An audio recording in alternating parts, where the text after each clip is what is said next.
is an ABC News special, The 2000 Vote. Now reporting, Peter Jennings.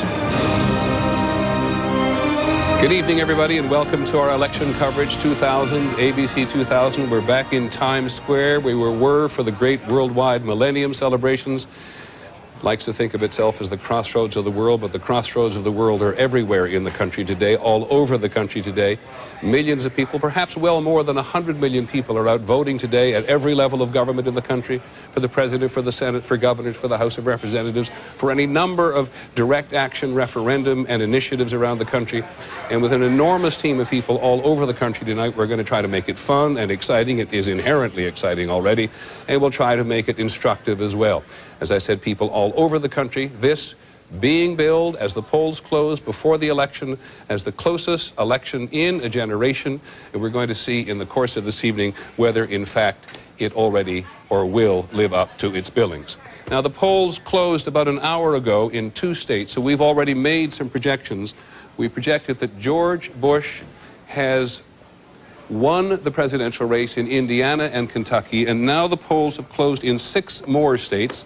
So with the advantage of all of our electronic gizmos, we're now going to give you what may be some projections, but certainly based on the information that we have as of now. So first, in Florida, in the presidential race in Florida, we simply believe it is too close to call. Big prize tonight, Florida, 25 electoral votes, too close to call. Not an enormous surprise to political analysts as of now. In New Hampshire, we believe it is still too close to call. 4 electoral votes. New Hampshire always has its enormous impact on presidential politics. In Georgia, in the presidential race, we believe it is too close to call. 13 electoral votes there at stake tonight. Remember, this is all about getting 270 electoral votes however you can. And in Georgia, we now say its 13 electoral votes are still too close to call. In the presidential race in Virginia, with its 13 electoral votes, we believe it is too close to call. Virginia strongly Republican in presidential elections. In South Carolina, we project that the winner is George W. Bush. That's the firewall he had in the primary campaign where he came back after New Hampshire, so Mr. Bush gets 8 electoral votes. In Vermont, we project that in the presidential race, the winner is Mr. Gore. Bill Clinton won the state in the last 2 elections by a big percent. Mr. Gore, we project, is the winner tonight. Here's what the electoral vote total as of now looks. 28 for Mr. Bush and 3 for Mr. Gore. Now, we're going to pause for just a few seconds, only about 10, so that stations up and down the ABC family line can join us.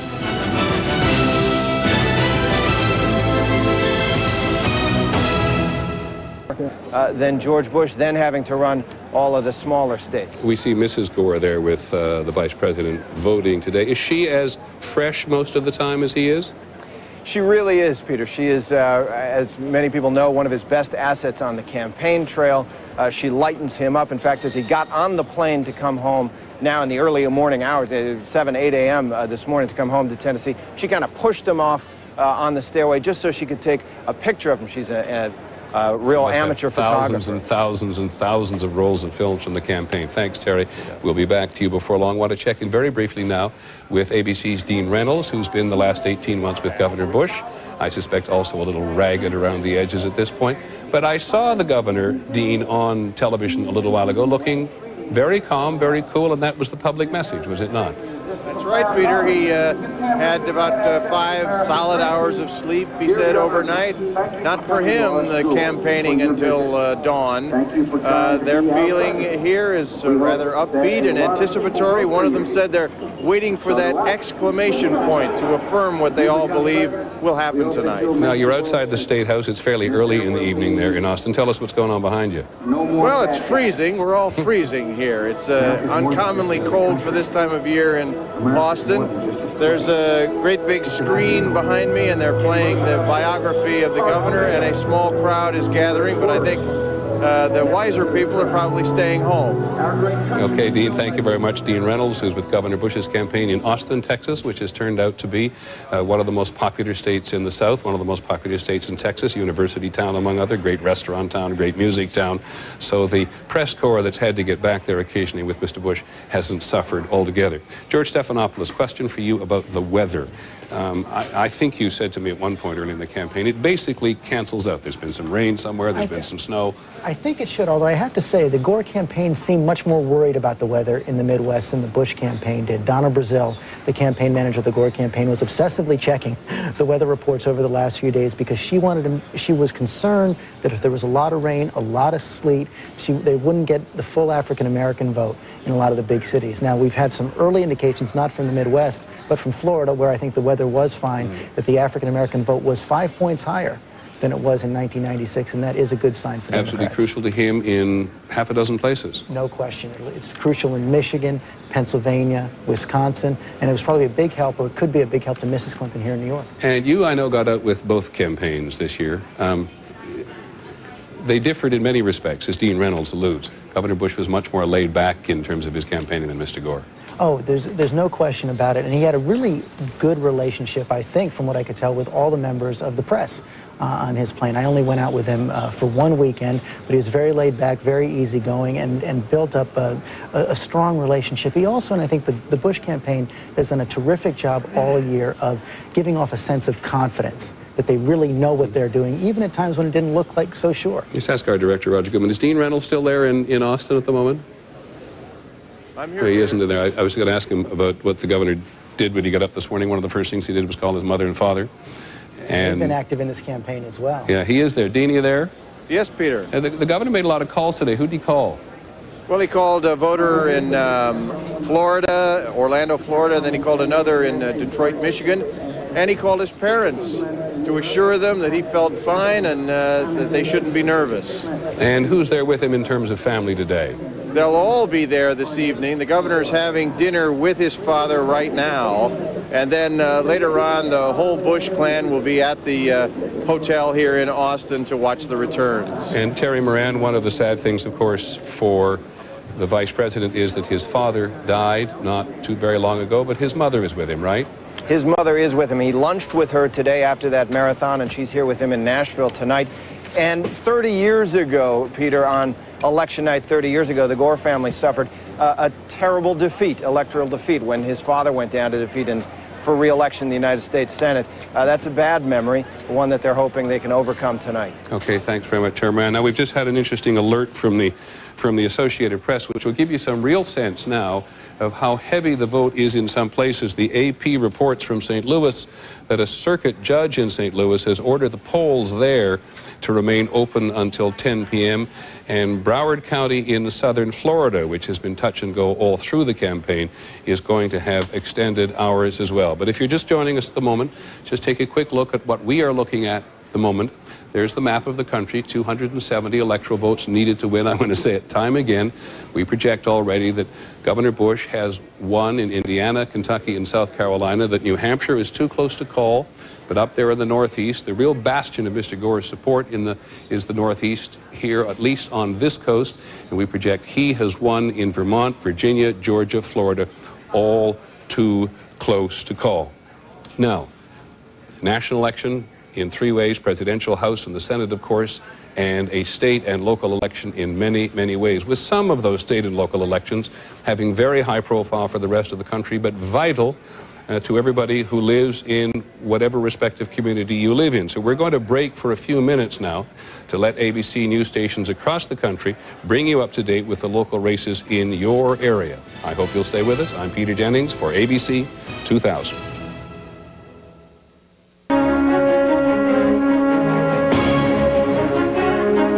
This is an ABC News special, The 2000 Vote. Now reporting from New York, Peter Jennings. Welcome back to our coverage of Election 2000, ABC News election headquarters here in Times Square in New York. As we promised, an exciting evening.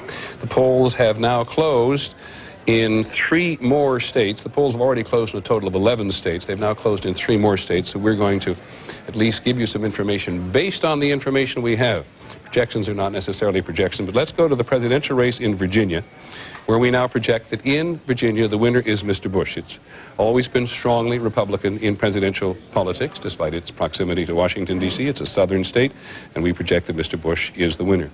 We also project, we project that Ohio is too close to call. 21 electoral votes there, crucial state in presidential politics, especially for the GOP. No Republican has ever been elected president without carrying Ohio. In Georgia, we are now able to project that George W. Bush is the winner in Georgia, 13 electoral votes. That is not an enormous surprise tonight, but we project that winner based on the information we now currently have. Let's go now to West Virginia. West Virginia is also too close to call. This is one of the Dukakis 6 states we'll talk to George Stephanopoulos about, voted for every Democrat in West Virginia since 1960, but one in 1984. It is currently for us too close to call. In North Carolina, where Mr. Gore did not campaign very vigorously, Mr. Clinton barely lost it in 92, but did worse in 96 when he lost by 5 points.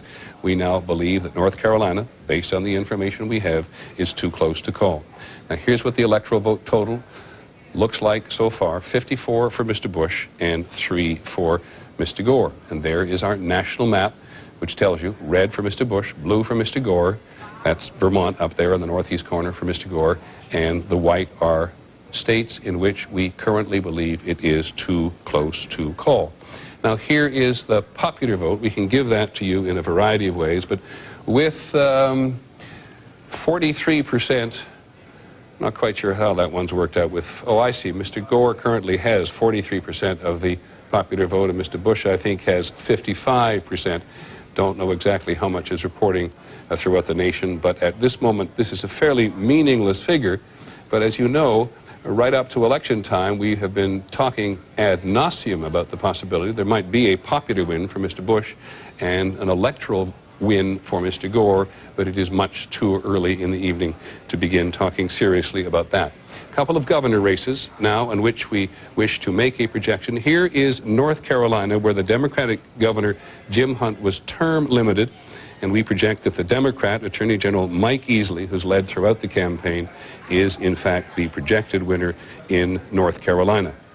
In Vermont, we project that the incumbent governor, Howard Dean, who's been governor since 1992, he was seeking a 5th term, has been re-elected. Between him and Ruth Dwyer, this is basically a rematch of the 1998 governor's race. We give it to Governor Dean. And now here are the map on the governor's race. There are 11 governor's races throughout the country. 30 in the country are currently held by Republicans, 18 by Democrats, and 2 independents. And that's what that map looks like tonight. 3 Democrats, no particular gain there as of now. But I want to go to George Stephanopoulos again. You were talking about West Virginia a moment ago, and I didn't quite hear what you were saying. Well, West Virginia should be, as you said, a solidly Democratic state. It's got a huge registration advantage, but it's also a state that depends on coal mining. And I think what you're seeing here, the reason Al Gore is having so much trouble, it shows the perils of incumbency. The Clinton administration took efforts to discourage open pit mining in West Virginia over the last 8 years, and you can see the effects in our exit polls today. Al Gore is only winning half of the union vote.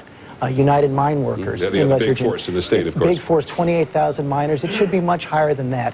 And secondly, 6 out of 10 voters in the state of West Virginia say they would prefer a pro-growth candidate to a pro-green candidate. 6 out of 10 of them, according to our exit polls, are going to George W. Bush. The environmental issue is huge all over the country, and one of the things we haven't talked about yet, which we'll get to in a little while, is the Nader factor. But leading the Green Party there, he may or may not attract environmentalists, which may make a difference. It's absolutely true, and it's in those other states, it's cutting the other way. Nader is attracting votes in places like Oregon and Washington because people say Al Gore wasn't pro-green enough. Exactly. Let's go to Sam Donaldson, who has a projection in the Senate. Sam. That's right, Peter. In the important battle for the Senate, the Democrats have just picked up an important seat in Florida. It was an open seat. Connie Mack, the Republican, was retiring. ABC News projects that Bill Nelson, the insurance commissioner, a Democrat, has won that race against Bill McCollum, who is a member of Congress, a member of the House of Representatives, and was a Republican nominee. Very important switch here. We have another projection to make. In fact, two more, Peter. In Ohio, ABC News projects that Mike DeWine, the first-term Republican senator, has won there, beating Ted Celeste, who is the brother of a former popular Ohio Democratic governor. And in Ohio, Peter, this is the first time a Republican senator has been re-elected since 1952. His name was Taft then. Also, we have a projection for West Virginia. In West Virginia, ABC News projects that Robert Byrd, the venerable Robert Byrd, first came to the Senate in 1958, has beaten the contractor David Gallagher. Now, this is interesting. All the groups in West Virginia, according to our exit poll information, voted for Byrd, including half the Republicans. Because remember, Peter, the power of incumbency. Byrd has papered that state with federal dollars. He has moved federal agencies to West Virginia that didn't even know it existed before he got the jobs there. So if you were in West Virginia, you wanted a job, you're voting for Byrd. I want to come back and talk to Cokie Rob. We ever going to let you sit down this evening? I move. I want to come back and talk to Cokie in just a moment about the House in Florida, because I'm not sure we haven't got Florida just a little bit jumbled first. But first of all, I want to go to Lynn Sherr to give us some sense, Lynn, if you would, of what the demographics are showing us in Florida. Peter, we have been talking all year long about the gender gap. It is here again, big time. The gender gap, as you know, of course, is the difference between the way men vote and women vote. Let's take a look at the numbers and see what's happening here today. Let's start with the male vote. 52% of that vote went for George Bush today, is going for Mr. Bush, only 42% for Mr. Gore. That's a difference of 10 points. Now let's take a look at the women's vote.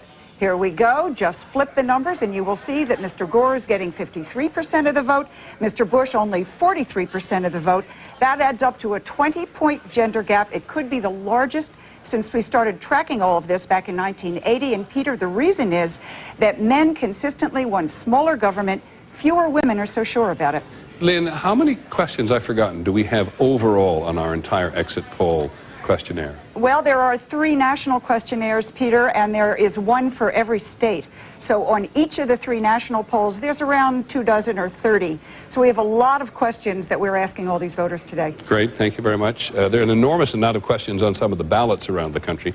We were feeling a little envious earlier today of the voters in Oregon who had a chance to do it by mail this year. Turnout apparently, or the turn-in, has been extraordinarily high, but they did have that time to sit around at home and discuss all of the issues that were on the ballot that some people had to do when they went into the voting booth today.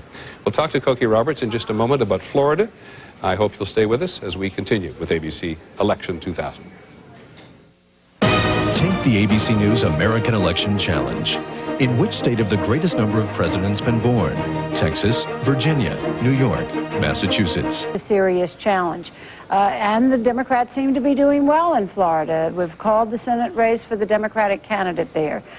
So these are very important seats to the Democrats. The polls are closed. We don't have any results yet. And so we don't quite know what the situation is going to be with those seats. But it's so important to keep in mind that these open seats are where you can really make a difference. For instance, in West Virginia, where there is an open seat, it looks like it's a very, very close race. And Shelley Moore Capito, the Republican, could be winning this open seat from the Democrat who has had it before, Bob Wise, who's running for governor. That's despite the fact that the Democratic candidate, Jim Humphreys, has spent about $5 million of his own money in a very poor state. Still, it's a very, very close race. But Sam has some real news here. Yeah, I want to... Term Democratic senator. Very tough loss for the Democrats here if they want to try to pick up the Senate tonight. George Allen's father, of course, was the football coach for the Washington Redskins. And in the last days of this campaign, Chuck Robb went around saying, I remember what Coach Allen said, never go with a young rookie when you can go with a wily veteran. Well, Virginians thought otherwise, Peter. They've gone with George Allen, the son. Well, Sam, Chuck Robb at the beginning of the campaign was in very considerable trouble. It cost him a lot of money to come back and even get close, wouldn't it? He came back. He was 10 points down. In the last 2 or 3 weeks, he closed the gap to almost 1 point. But, Peter, close isn't good enough. Okay, thank you very much, Sam. Sam Donaldson projecting in Virginia that Chuck Robb, the incumbent senator there, loses. I want to bring on our political director, Mark Halpern. He was, Senator Robb, one of the most vulnerable Democrats as far as the Republicans were concerned. Other ones around the country really want to watch for? He's the one who the Republicans had their eyes on the whole way because they had a strong challenger, someone who could raise a lot of money. The Democrats had fewer seats to protect, more Republicans endangered. That's one the Democrats have known all along, though they might have lost. What gave the Robb campaign some thought that they could actually make the comeback here? Well, incumbents always have an advantage, and he raised a decent amount of money. Virginia's changing a little bit. It's northern Virginia suburbs outside Washington. More liberal, more Democratic leaning, but it's still a pretty conservative state, and of course in a presidential year it's bound to be more Republican. And had a tougher candidate this year, because 6 years ago he ran against Oliver North, who was too conservative for the state. Well, Oliver North was more conservative, but Chuck Robb benefited last time from a third candidate, an independent candidate, who took away some of that more conservative vote. This time one-on-one against a former governor with a lot of money. It was almost like two incumbents, two very well-known popular politicians in the state. Surprised by this one?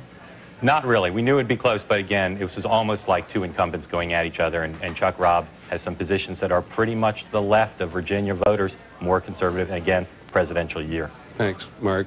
Sam mentioned money there in that race, vast sums of money spent in the campaign this year, though earlier today somebody talking about campaign finance reform wondered whether or not we wouldn't be having this conversation 4 years from now. But ABC's Michelle Martin, who's in Washington for us this evening, has been looking at the money. And you sent me a note at one point, Michelle. You said the symbol of the election should be the ATM machine. That's right. Good evening, Peter. People have an image, I think, of the political parties as places where people are groomed for public office, they're recruited for public office. But I think that the relevant metaphor this year has to be the ATM machine. The big story, one of the big stories of this election is money. And the most expensive races in New Jersey? Well, Peter, I think the overall theme here is that this is going to be the most expensive race in history. A research institute here, the Center for Responsive Politics, estimates that the total cost of the presidential and congressional campaigns combined is $3 billion. That's billion with a B, dollars. And that is estimated to be about 50% more than 4 years ago, in which the spending was considered to be so remarkable, so outrageous, that it triggered congressional hearings. And television? And on television ads. In fact, one of the other interesting facts about this election is that this is the first time since we've been tracking this information that the political parties will have spent more on television ads than the candidates themselves. And I think that's going to be fodder for a lot of discussion in the next 4 years about whether that's appropriate, whether that's healthy for democracy. And of course, there are opinions about this all over the map. Thanks, Michelle, very much. I just got a note handed me that somebody says that Al Gore, George Stephanopoulos, is now doing radio calls into states where the polls are still open at this moment. Doesn't surprise you that he's working that hard. Not in the least. Following his mentor's example. Actually, this is what President Clinton used to do on Election Day, particularly black radio in the big cities. They want to leave no stone unturned at the end. And there are a lot of states, according to exit polls, where the turnout operation at the last minute could make a big difference. Doesn't shock me at all. Now, the other thing that I just actually hadn't thought of in a long time is that in Missouri, St. Louis, and in Broward County in Florida, they're going to hold the polls open later. Were these states ever to be contested? Is that perfectly legal? I mean, I think that's something we have to check. I actually don't know, but I have never seen an example of this before. In fact, when that bulletin came in, I emailed back to our researcher. I didn't understand what pressure on the polls meant. Apparently the lines are too long. Perhaps there were some problems with the voting machines that was creating a backup, and that's why the judge agreed to open up. And as Mark Halperin said earlier, one of the, we're voting, people are voting in a variety of different ways. No question. I mean, you've got 13 states this year which had some form of universal absentee voting. But Peter, this is a point that Mark made earlier as well. If this is a close election, and it looks like it will be, there will be legal challenges of all sorts in a lot of states. Now, thanks, George. I want to go to Lynn Shure. And Lynn, you, I gather, can tell us a little bit about how George Allen beat Chuck Robb in Virginia. Indeed, Peter, this is the first of what we'll probably see more of during the evening. Call it the Clinton factor. Let's take a look at the numbers. We asked voters how they felt about President Clinton personally, not job approval, how they felt about him as a man. 58% in Virginia today said unfavorably. Only 38% said they had a favorable impression of the president. Now, think about that 58% number. That's a big number. How did those folks vote? Let's take a look. Of those who had an unfavorable view of the president, 73% voted for George Allen, only 27% for Chuck Robb. Peter? Thanks very much, Lynn. I'm just going to try to check in now very briefly that we had this mention of Bill Clinton with John Cochran, who covered...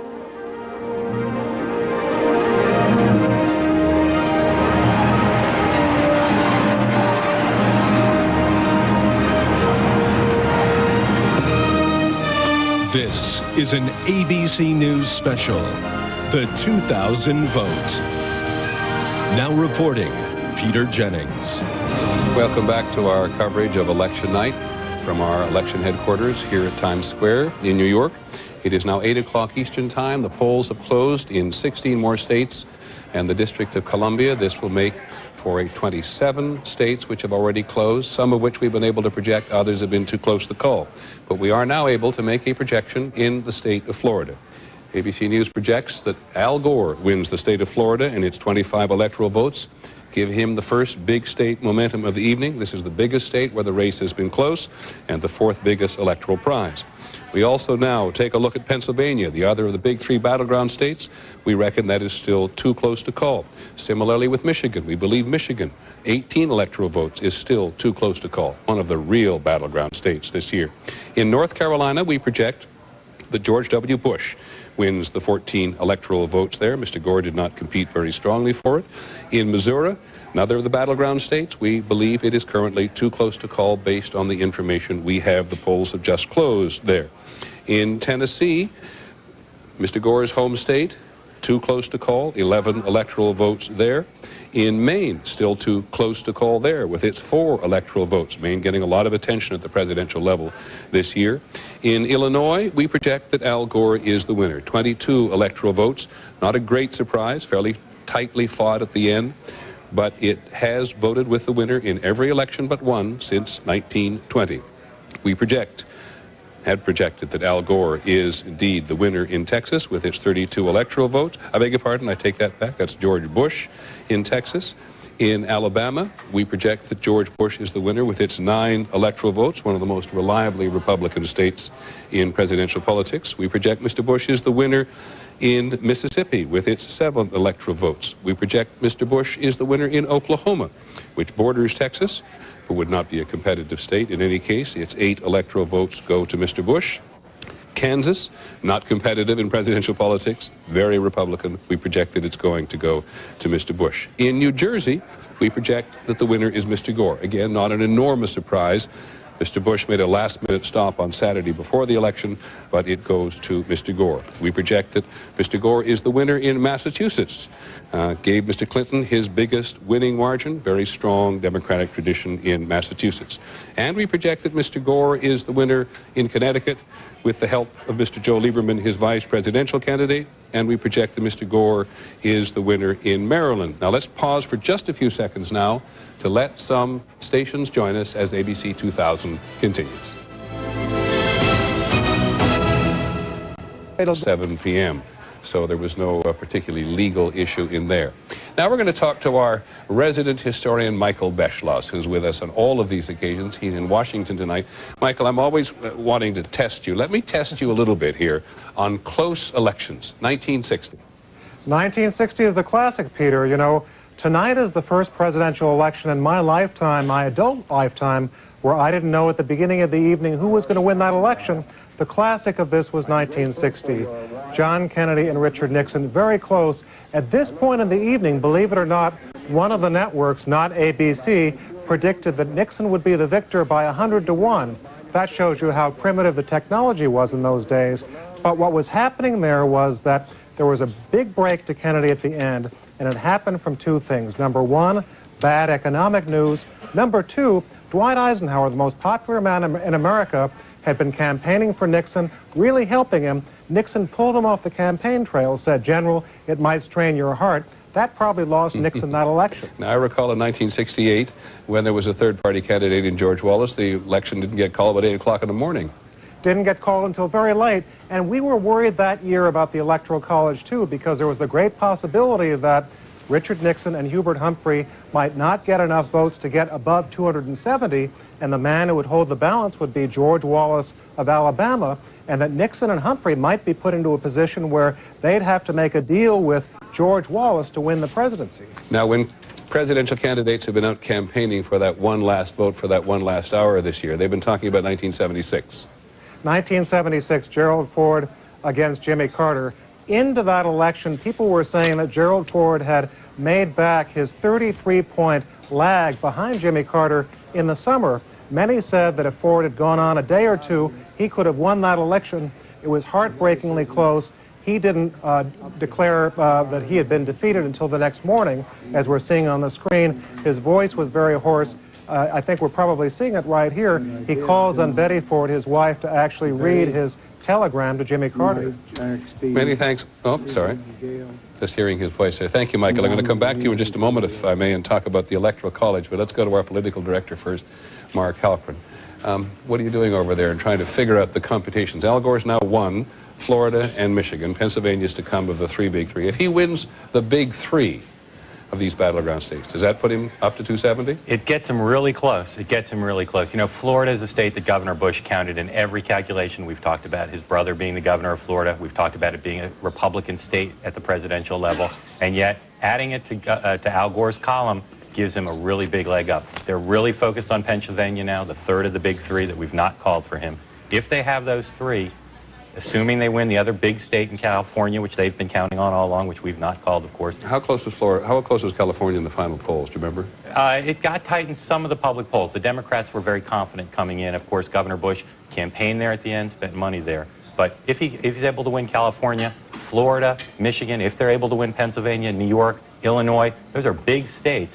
And that gets him real close to 270. Not all the way there, though, by any means. One of the reasons we'll come back and talk about the Electoral College before too long. George Stephanopoulos, you want to add to this? Well, that's what's so astonishing here. I mean, I would have never thought a month ago that a candidate could win the big three states and still be in danger of not winning the Electoral College. But even if they win those big three states, they still have to win one of New Mexico, Iowa, Wisconsin, Oregon, Arizona, or Colorado. None of those are sure things. So again, we're going back to those states I talked about earlier, the Dukakis Six, places like Iowa and Wisconsin. Sure things for Democrats in the past, not a sure thing for Al Gore now, and that could be the difference. George, take a look at the map, the big national map at the moment, because we're already beginning to see a fill-in of the red for the Republicans in the South, with the exception of Florida there. And as we look before the campaign ended, it was very Republican in the South now. And still is. It almost looks like we're, you know, you look at the Mason-Dixon line, you're going to see a lot of blue above it, a lot of red below it. And the big one there, of course, is Tennessee. Tennessee and Arkansas, the home states of Vice President Gore and President Clinton. If Al Gore can't win Tennessee, he'd be the first candidate since 1972, George McGovern, not to win his home state. Okay. I want to go back to Michael Beschloss in Washington. Michael, give us the absolute simplest version, if you would, to start with, on why the Electoral College.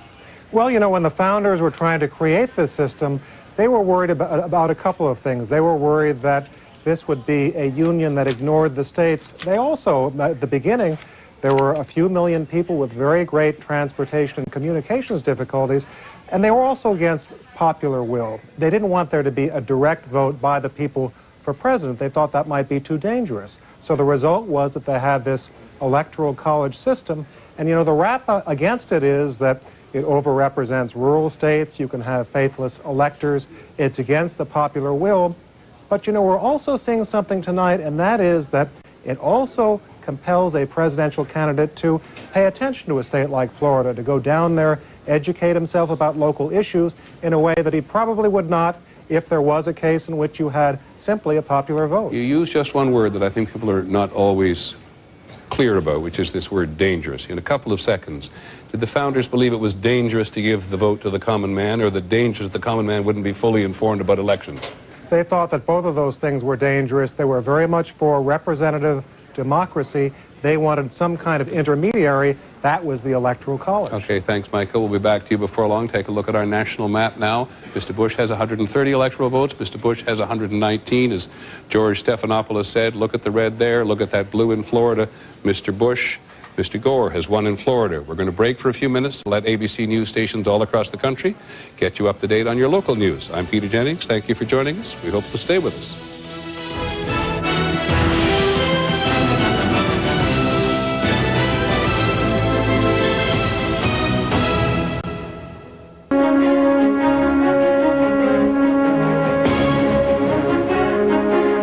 This is an ABC News special, The 2000 Vote. Now reporting from New York, Peter Jennings. Welcome back to our Election 2000 coverage. We're waiting in one respect for one more shoe to drop, and I'll explain in just a moment, but it's 8:30, and the polls have now closed in one more state, and that state is Arkansas. And we believe that in Arkansas, it is now still too close to call. Arkansas, the president's home state, Mr. Bush said just before the end of the campaign he was going to win it. Mr. Gore has tried hard.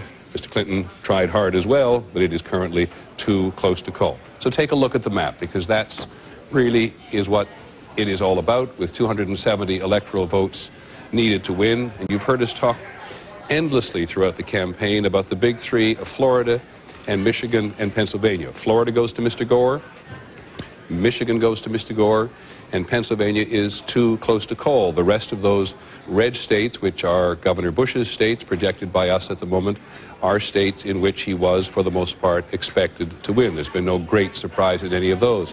Pennsylvania, West Virginia, Ohio, Missouri, Arkansas, Tennessee, and Maine, up there in the northeast corner, are still too close to call, but Maine and Arkansas and Missouri, of course, and Wisconsin, which we haven't called yet, all factor very importantly into trying to put a combination of these 270 electoral votes together. And while Mr. Gore has won in Florida and in Michigan now, and got a big boost up to 119 electoral votes as of now, he very, very much needs Pennsylvania. I want to go first to Lynn Scherr, because I think, Lynn, by looking at the exit polls, you can tell us why Pennsylvania is proving such a struggle. We certainly can, Peter, and the way we're going to do it is by showing you what Mr. Gore's strengths are and what Mr. Bush's strengths are, and that will make you understand why this one is absolutely too close to call. Let's first take a look at the numbers for Al Gore. Those who are supporting him big time include union voters, a third of the vote, 59% going for Al Gore today. Another very important group, those who say Social Security is their most important issue, 66% for Al Gore. Finally, those over 65 years old, about a quarter of the voting population in Pennsylvania today, 58% going for Al Gore. Okay, those are big numbers, but now let's take a look at the numbers for George Bush, because they're equally big on his side. First of all, white Protestants. They make up about half of the voting population in Pennsylvania today, 64% for George W. Bush. Those who say taxes is an important issue, a huge number voting for George Bush today. And finally, those who live in the suburbs. This is a group everyone's been fighting for. This is the volatile, the new group, and the Republicans and the Democrats going for them, 52% going for George Bush. So you see, these two sets of numbers really balance each other, Peter. I don't know who's going to come out ahead.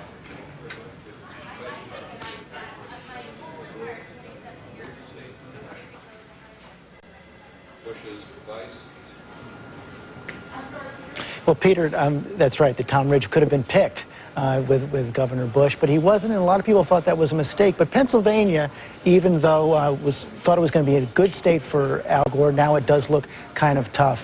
And Peter, James Carville used to, sorry about that.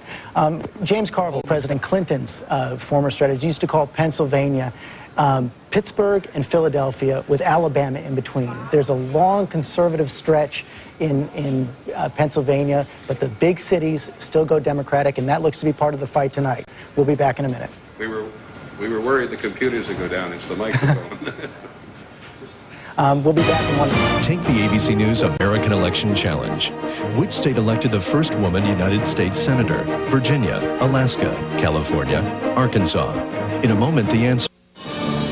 The answer to the ABC News American Election Challenge. In which state was the first woman elected United States Senator is Arkansas. Hattie Caraway was elected in 1932. She was from Jonesboro, Arkansas. Once again, Peter Jennings. But tonight, the presidential election in Arkansas is still too close to call. My mic indeed did go dead. Thank you, George. 7 or 8 people willing to do that job right at that moment. Before we go to Cokie Roberts, I want to talk to Dean Reynolds, who's down in Nashville, Tennessee. Or rather in Austin, Texas, because Dean, before tonight, the Bush people were very confident. How confident were they about Florida and about Michigan? Well, they were confident in that they told us they were going to win them. But I thought that over the last few weeks, they realized that Florida was not going to go their way.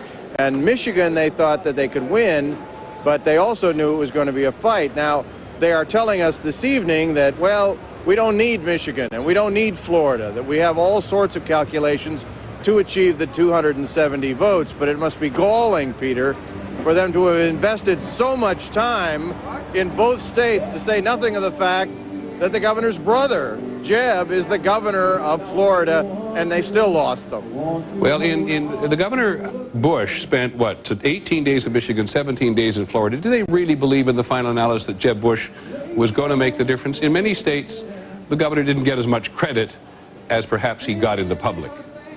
Well, all along, Florida was one of the key pieces to their electoral puzzle. I mean, this is a shocking defeat for them in Florida tonight. There's no question about it. And in Michigan, again, John Engler was supposed to erect another firewall, and as happened in the Michigan primary, Governor Bush ran right into the firewall. And ran into John McCain. Thanks very much, Dean Reynolds, which takes me to Cokie Roberts. The McCain factor is the first time it's come up this evening. It is, but you know, an interesting thing, Peter, that happens in congressional races.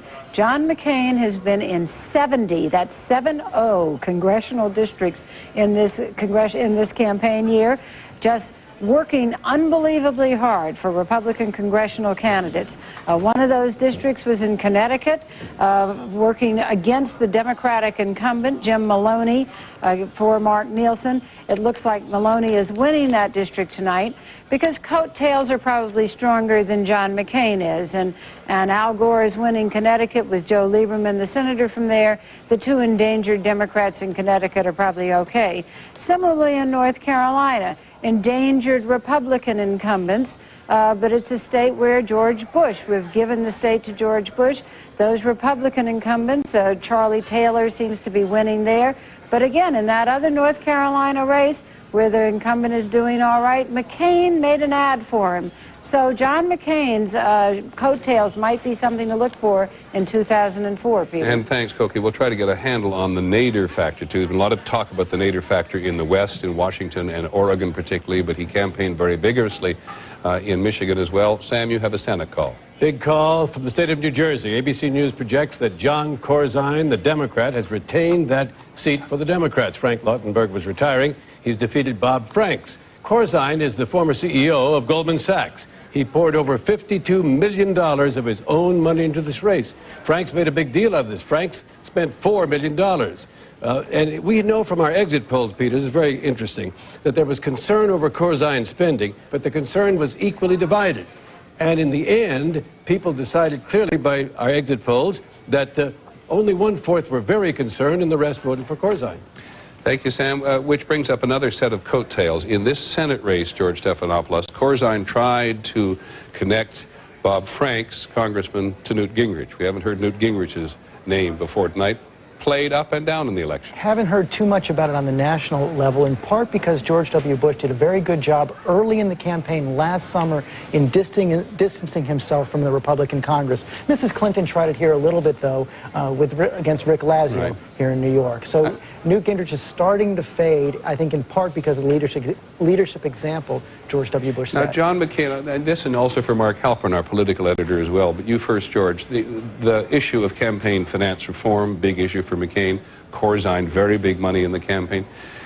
People at the end of the campaign seem pretty cynical to me that campaign finance reform is still not going to be a telling issue. It's not going to happen, even though Al Gore has promised that the first bill he would bring up if elected is the McCain-Feingold bill. The question is, I think you were talking about the Nader factor earlier.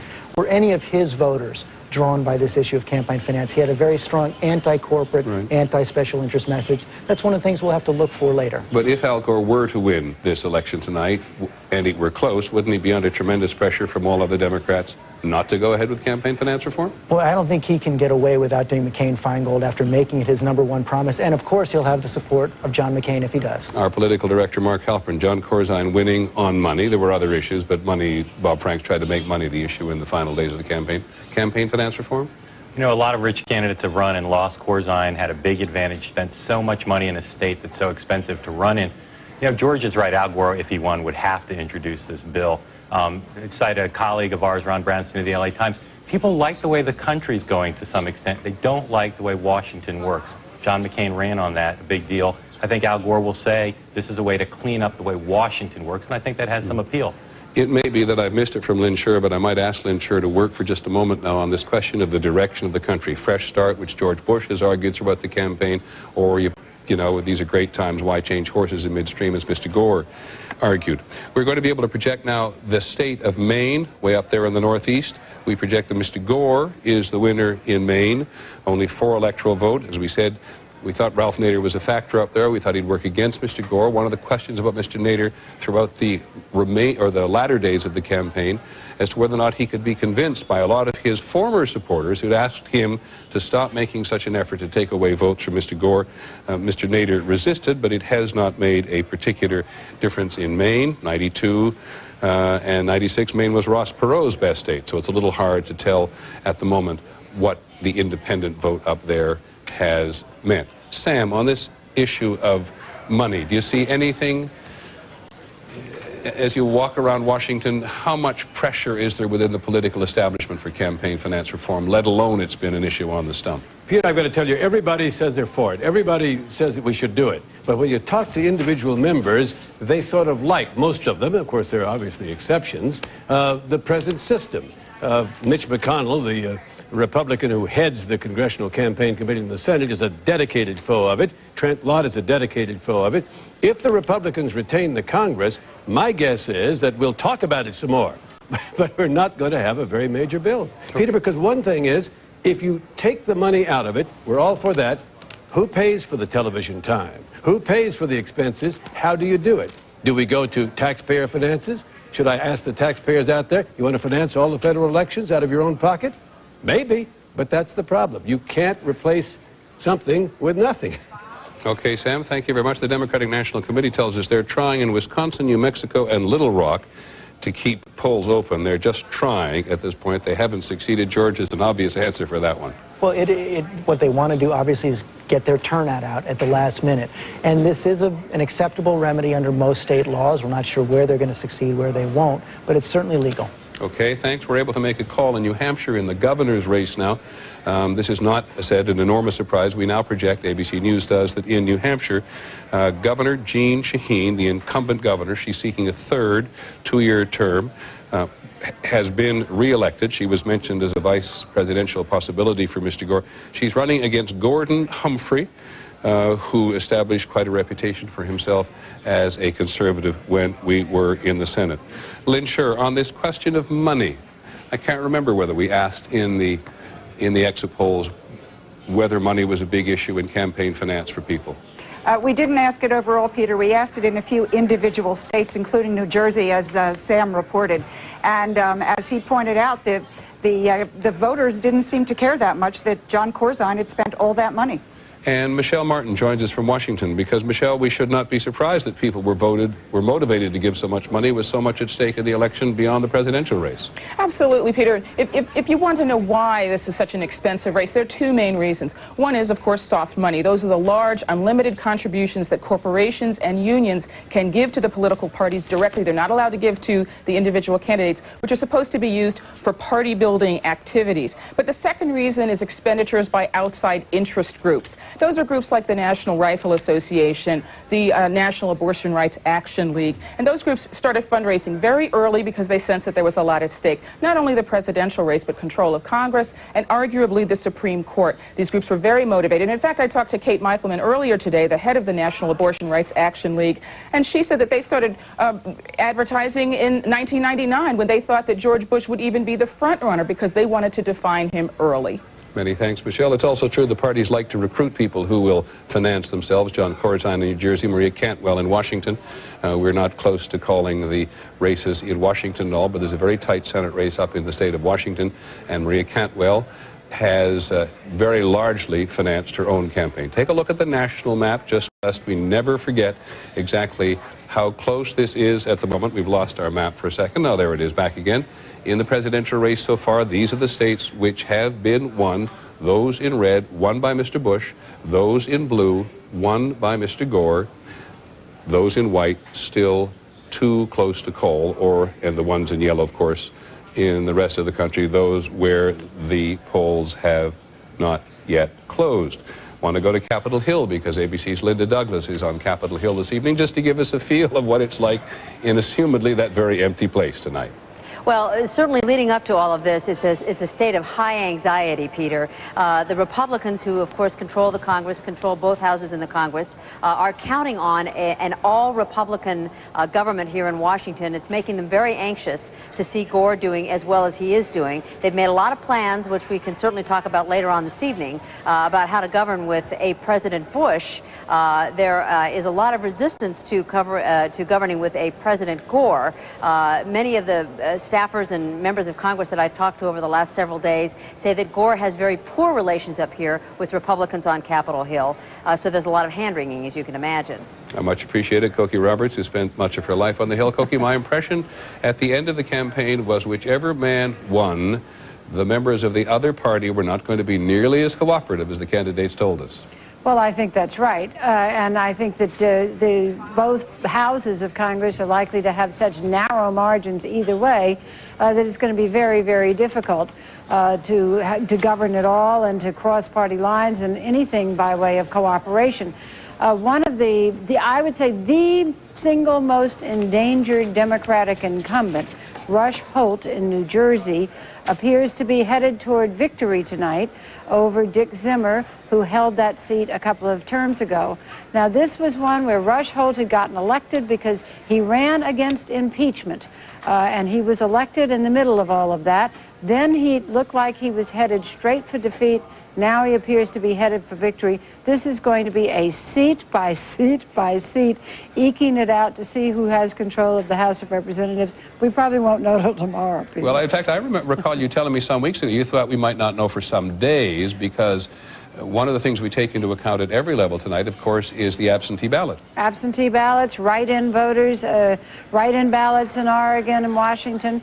And also, if it really does get down to 1 or 2 votes, then the horse trading begins, and people start getting offered chairmanships and all kinds of other things to see if they'll switch parties. So it could be a while. Okay. One question for our political director, Mark Halperin, at the moment. 9 o'clock Eastern time coming up very quickly now. A lot of states are going to close. We're going to begin to move west into those states which are stronger for Mr. Bush. What should we be watching for? Still watch Pennsylvania. In the East, it's really at this point, it's almost the whole election. If Al Gore can win Pennsylvania, he probably only needs to find one more state out there on that map to win this. If he loses Pennsylvania, he can't win. Okay, where is he looking out there in the West? New Mexico? New Mexico. He's looking still in some eastern states that we haven't called yet. Maybe Oregon, also in the West. Maybe also Wisconsin. Maybe New Hampshire. He needs to put together 1 or 2 more states to win this. Governor Bush has a good chance to block him. Okay, that's the key phrase. Mr. Gore has some momentum with him at the moment, but Mr. Bush may still be able to block him. And as we look at our national election polls on some of the major issues which divide people between Mr. Gore and Mr. Bush at this point, the issues narrowly on top: the economy working for Mr. Gore, taxes huge plus for Mr. Bush. This is the business of giving people a rebate in part. Personal qualities, they help Mr. Bush. Number 1 is honesty, works 8 in 10 for Mr. Bush. The size of the government debate may help Mr. Bush. We're moving into that part of the country now where the size of government is even more important to many people than it is in the East and in the South. So we're going to break now again for a few minutes to allow our ABC News stations all up and down the line to bring you up to date on those local races. We'll go away and try to plan this next very big poll closing at 9 o'clock. I'm Peter Jennings. Thank you for joining us. We'll be back very shortly.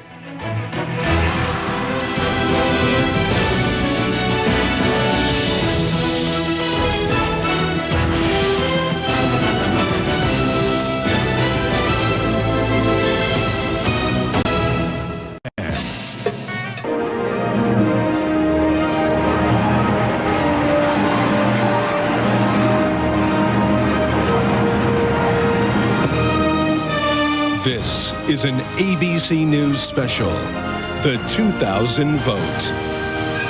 Now reporting, Peter Jennings. Welcome back to our election coverage. A very exciting night, as we promised in advance. The polls have now closed in 12 more states, but quite frankly, at 9 o'clock Eastern time, with the polls closing in New York State, the nation's eyes, in many respects, are on the Senate race here, Hillary Clinton versus Rick Lazio. Mrs. Clinton, one of the most polarizing figures in the country, so we're going to be able now to project that in New York, Mrs. Clinton is the projected winner over Congressman Rick Lazio.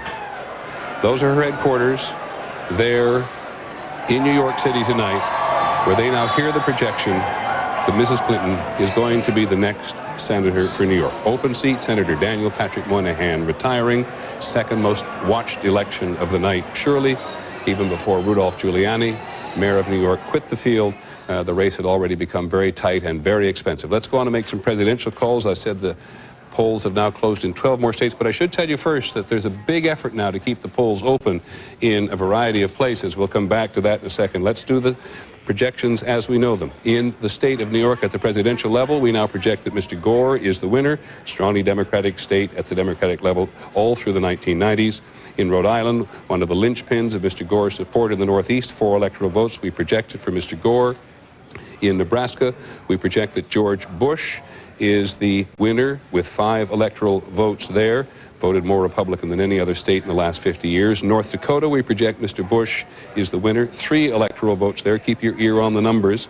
In South Dakota, we project Mr. Bush is the winner. In Wyoming, we project that Mr. Bush is the winner, very solid Republican state.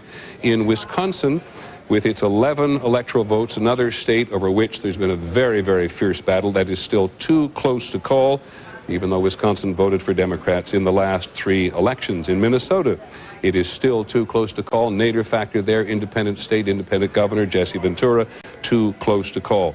In Colorado, 1992, Bill Clinton broke the streak of 20 years of Republicans. It is still too close to call in Colorado.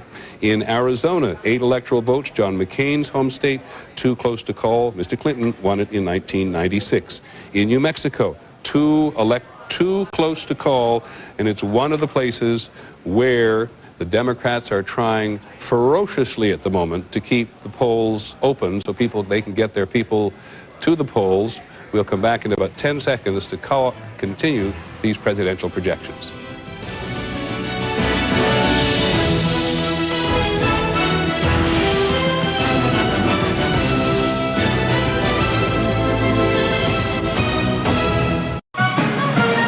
Stepping into the seat of Daniel Patrick Moynihan.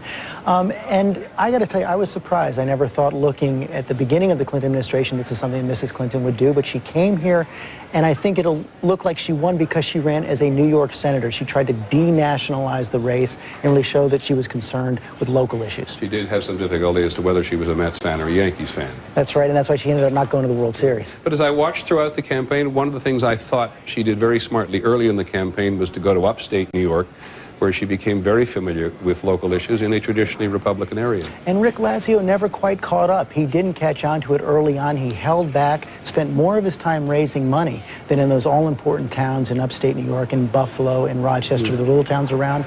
It cost him. Now, maybe all of the country did not see this, but Mr. Lazio hurt himself with voters here when he challenged Mrs. Clinton during the debate, went over and challenged her very carefully. And people at the time thought that this was going to enhance Mrs. Clinton, that she ran better as a victim than as a winner.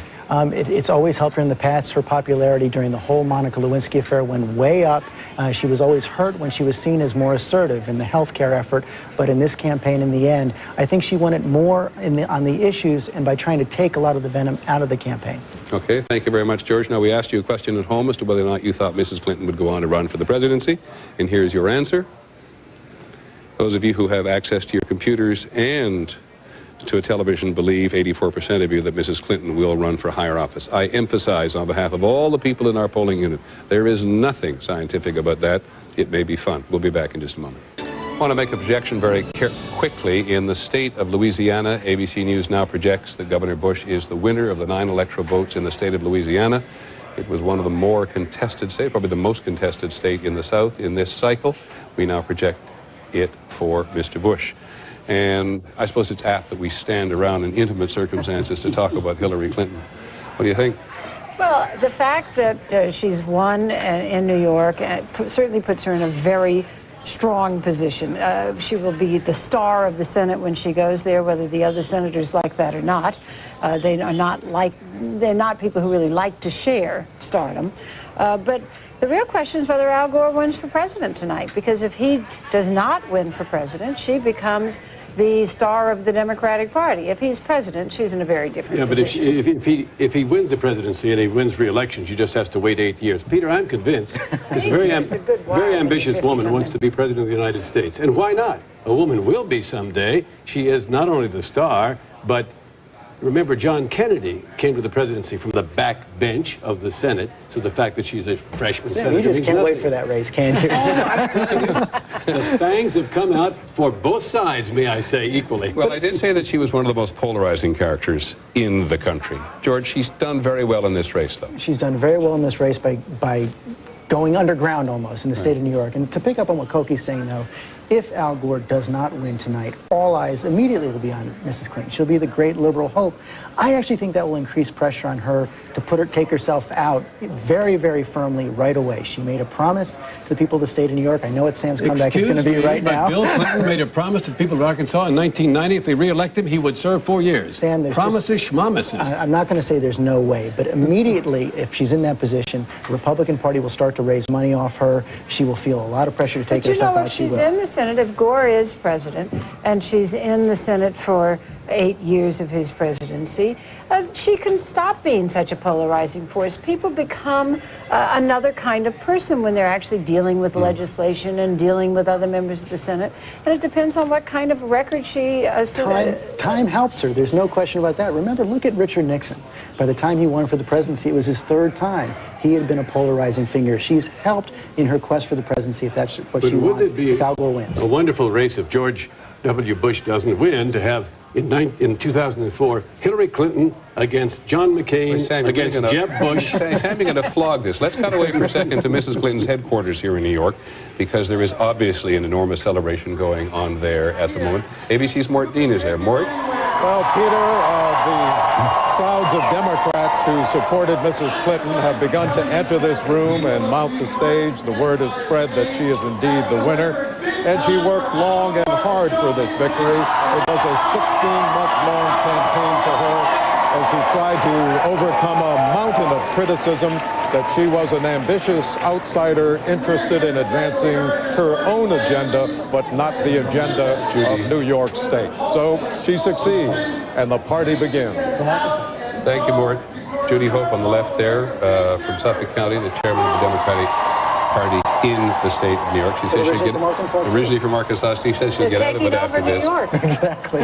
It's been a very, very bloody race here. It's been very mean. One of the meanest debates of this entire presidential cycle has been the debate about the Middle East to Mrs. Clinton and Rick Lazio. Well, that always does happen in New York Senate campaigns at the last minute. Remember last time Chuck Schumer versus Al D'Amato became a debate over the word putz head in the end in the Middle East. But yes, you're right. Since the USS Cole bombing, Rick Lazio tried to make an issue out of some contributions that Mrs. Clinton got from the American Muslim Council. She turned them back, but it didn't stop the ads. That was the mistake, was turning back the money. But, and the head of the American Muslim Council actually came out and blew the whistle on Lazio to some extent. I think in large measure they were disappointed at having been characterized as they were in the middle of this campaign. Interesting enough, some of our exit polling showed that while Mrs. Clinton won the Jewish vote in New York overwhelmingly, not by the same high margin that many other Democratic candidates have done. Did she hit 60%? I didn't see the exit polls. No, well, she may have hit 60%, but she didn't get above that. And so there was a little effect there. All right, let's here for 1 second and look at the big board again, because you both, two of the three of you, have said what happens if Mr. Gore doesn't win this tonight. George, how's this looking for Mr. Bush at the moment? Well, it's looking tough for Bush, particularly, again, as we say, what happens to Pennsylvania and New Hampshire. If Al Gore wins Pennsylvania and New Hampshire, then he really only has to pick up one more state of those white states to win. None of them are simple, but the odds are then with him. We now project that Pennsylvania, in fact, is going to go to Mr. Gore. So that gives him the big three. That gives him Florida and Michigan and Pennsylvania. Those were the toughest battleground states of the year, and ABC News now projects that Mr. Gore has won in Pennsylvania.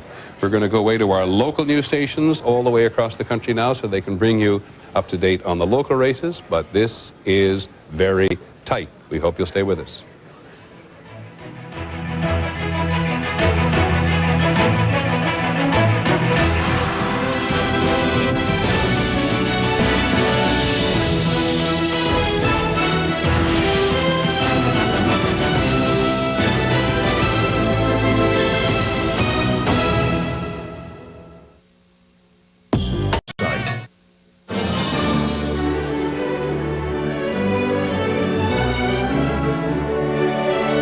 This is ABC News continuing coverage of the 2000 vote.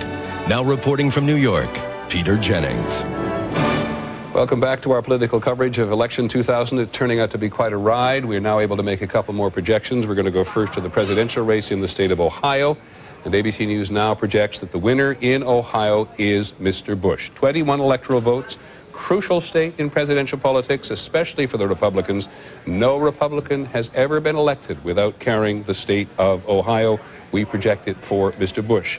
And in Tennessee, 11 electoral votes. Nashville, Tennessee, the headquarters of the Gore campaign tonight, Mr. Gore's home state. The last time a presidential candidate won the election but lost his home state was Woodrow Wilson in 1916. Al Gore has lost in Tennessee tonight. 30 years ago, his father, Albert Gore Sr., lost his seat in Tennessee. Here's the electoral vote count at the moment. It could not be closer. 185 for Mr. Bush and 183 for Mr. Gore. So let's take a look at the big map, because that's what it looks like at the moment. Beginning to move west, Colorado, New Mexico, Arizona, still too close to call. Mr. Bush beginning to enhance his bastion in the south and beginning to pick up some wins in the Midwest and as we go farther west. Let me bring in both George Stephanopoulos and Mark, because as we look, Mark Halperin, our political director, because as we look at that map now, what does Mr. Bush do next? Well, Mr. Bush has must do next, I should say. Must do. It's starting to work against him. Let me turn it around and say how I think Gore can put it together, and maybe Mark can talk. If Gore now has 183, you believe they've been comfortably ahead in California, so that should get them up to about 237. They also hope they can get Washington. That takes them to 248. Minnesota, 258. Maine gives them to 262. Then they have to put together, I said before, New Hampshire, plus one of those other states down in the left corner, Arizona, New Mexico, Colorado, or if they can pull it out, Wisconsin, Missouri, or Iowa. One of those other states after they pick up New Hampshire. Okay, George, I can make a call just while you're saying there. ABC News now projects that Minnesota goes for Mr. Gore, the only state to have voted Democratic in the past 6 elections, been very competitive in October. That puts in another piece for Mr. Gore. Let me go to Mark Halperin, but remind you first that the AFL-CIO political director, Steve Rosenstiel, says they've now shifted as much of their phone banks as they can to New Mexico, to Arizona, and to Colorado. So pick up the story. Well, George's list is right. New Mexico has always been a swing state. It's one that's been fiercely competed over by these two campaigns. The surprises, though, obviously Steve Rosenthal, the AFL-CIO, has picked up that Gore is surprisingly competitive in both Colorado and Arizona, states that are generally Republican, but Bill Clinton won each of them once. And they're making an effort there. They just need to find, they think, one more state to win this. Of course, there's some West Coast states that haven't been called, but they think if they find one more, they'll win. Let me go back to you, George, and take you back to your old days when you actually worked in that business and you were in a war room in a situation like this. Peter, let me say one thing. Yeah. There has never been a situation, or there hasn't been a situation like this in an awful long time. All the presidential campaigns I worked in, 88 through 96, you knew the result going into the last night. This is shaping up to be the closest electoral college results in 76, and nobody's seen anything like this in a long time. I take your point, but wish to ask, if you're in campaign headquarters in Nashville or in Austin tonight, and you're looking at this, do you really think you can affect something going on elsewhere in the country at this late hour? In the close races, yes. There's a small chance that at the margins you might be able to get a few more voters out or create some momentum. I think some of the thinking will go in a different direction, though. Once this map is set, you're going to bring the lawyers in. And they're going to start to look at all these states, see if there were any voting irregularities, see if any of them are close enough to go for an automatic recount. That's where the action's going to be, the lawyers, not the strategists. Now, all the states so far which have appealed to keep polling places open have all been denied by judges, so you give up on that one. But how do you begin to shift these enormous banks of phones and emails and everything? How do you shift them in a moment like that? Well, you're not really talking about that much at this point. You're only calling into a few states there in the West. What they do is they just go to their volunteers and just give them a new list of automatic phone numbers. So the national headquarters have automated lists for all of the states. And the AFL-CIO has, and then each state, if their phone banks are still set up, all you need to do is give them new phone numbers. Okay, George, thank you very much. Now let us go to Mr. Bush's headquarters and just get a flavor of the place at this hour from ABC's Ron Claiborne, who's covered the campaign for many months. Ron? Peter, this crowd has been very subdued up until this point. I think they're really stunned by the string of victories that the vice president has put together in the early returns here. They have gotten quite excited of late over the projected victory in the state of Ohio, and in particular in Al Gore's home state of Tennessee. Okay, and now let's go to Mr. Gore's campaign headquarters in Nashville and ABC's Terry Moran. The mood. Well, Peter, it's something of the opposite feeling here as these big victories come in for Al Gore. There is a sense not just of happiness, but almost of surprise on the part of this crowd. This was a campaign which really hoped it could win, which worked its heart out to win. But I must say, over the past couple of weeks, deep down you could sense that people were readying themselves not to win. And this sense that he is putting together a string of victories that could carry him to the ultimate victory has released not just joy but surprise here. And this is a campaign that was really, like as Mark Twain said about art, 1% inspiration, 99% perspiration. These people worked hard for this, and if it comes home for them, they'll be very happy indeed. Now, Terry, you're one step removed, obviously, from the innards of this at the moment, but do you have any sense of them trying to work out west and trying to make a difference at this late hour? Absolutely. Just characteristic of the entire Gore campaign. Right up until the last minute, they will be calling. They'll be calling radio stations, as you pointed out, doing absolutely anything he can for the last possible vote. Okay, Terry, thanks very much. That's the mood at both of the headquarters. Let's go to Lynn Sure now. As you know, just a few minutes ago, we projected that Pennsylvania would go for Mr. Gore, giving him the trio of the big battleground states. Lynn, in Pennsylvania, what made the difference? What made the difference, Peter, was a couple of very specific groups. First of all, older voters. Those over 65 years of age, they comprised about 19% of the voting population.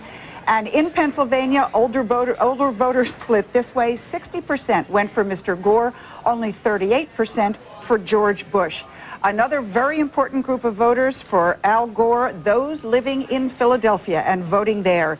Today, the voters of Philadelphia divided their vote this way: 80% for Al Gore, only 18% for George Bush. Two very important groups for him. One more thing I want to tell you, Peter. Al Gore didn't win on the #1 candidate quality that was cited by voters in Pennsylvania today. They said it was honesty, and those voters voted for George Bush. But he did very well with the #2 quality, experience, also his ability to handle complex issues, and his empathy, his ability to understand the needs of voters like you, like the person casting the ballot. These are the issues, the qualities that gave Al Gore his victory in Pennsylvania today. Peter? Lynn, one more question for Pennsylvania. Guns, NRA, this is another state where the National Rifle Association put in enormous effort. And I'll tell you, I was there and heard both candidates campaigning there. Guns came up every time. I am sorry to tell you, it is not a question on our exit poll there today. Okie doke, thanks very much. We'll come back to you a little later for more about Pennsylvania. But this is a state where labor's played an enormous role. 70,000 people joined labor unions in the last decade, and so the labor union, they're working very well. Earlier in the night, it was thought that Philadelphia was not turning out as well as the Gore people had liked, but we now project that Pennsylvania has gone for Gore, and Sam has a Senate call. Sam. Well, in Minnesota, big one here, the Democrats have picked up a seat. ABC News projects that the state auditor, Mark Dayton, who is heir to the Dayton department store fortune, has defeated first-term Republican Senator Rob Graham. Now, that means, Peter, that the Democrats have a net pickup tonight so far of 2 Senate seats. It was 54-46. They're edging toward what they hope will be a 5-seat pickup. At the moment they don't have it, but they have a net of 2. Okay, Sam, thanks very much. Be back in just a moment. I hope you'll stay with us as our election coverage continues. Take a look at the big map as it is at the moment. The red is Mr. Bush, the blue is Mr. Gore, and the white is yet to be decided. We'll be right back. Take the ABC News American Election Challenge. Which state has chosen the winning presidential candidate most often? California, Kentucky, Wisconsin, New Mexico. The answer to the ABC News American Election Challenge, which state had chosen the winning presidential candidate most often, is New Mexico. 21 out of 22 elections. Once again, Peter Jennings.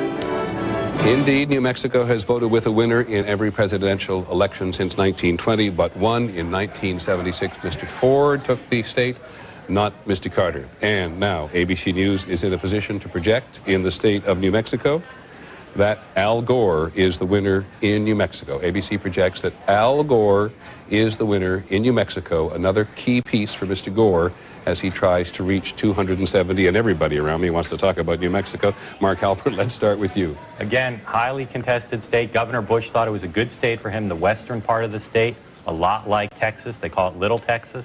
Lots of people there mad at the administration about farming issues. Lots of people mad about gun issues, but a huge Hispanic population, and again, a state that, as you said, votes with the winner that Bill Clinton carried. And George Stephanopoulos, Latino population. Mr. Bush had appealed to the Latino population, growing influence in the state. He did, but Mr. Gore tried even harder, Peter. In fact, one of his final rallies at Las Cruces, New Mexico in the final weekend was to bring Hispanic and Latino leaders from all over the country. In New Mexico, they make up about a third of the electorate. 7 in 10 went for Vice President Gore. Big win here for Gore tonight. I'm going to come back and talk to you both again about organization in just a second, but Lynn Sure can tell us something about how the New Mexico vote actually went. Peter, what I can tell you is that the white vote in New Mexico, which was 60% of the vote, went for George Bush. 57-37, that's pretty big. But as George mentioned, it was the Hispanic vote that really put Mr. Gore on top. Let's take a look at those specific numbers. Hispanic voters were about a third of the population. How did they go? 69% for Al Gore, only 30% for Rick Lazio. Another example of a minority group making the big difference for Al Gore tonight. Peter? Okay, thanks very much. And let me just ask you, Mark, and then George, organization, just as you've looked at it over the last few weeks of the campaign, who's got the better organization? Karl Rove, the Republican Party running George Bush's campaign, had one big goal: build an organization, a national organization, knowing that the Democrats have labor, have civil rights groups, have a built-in organization, tried to match that, and built what everyone said was the biggest organization anyone had ever built in a presidential campaign.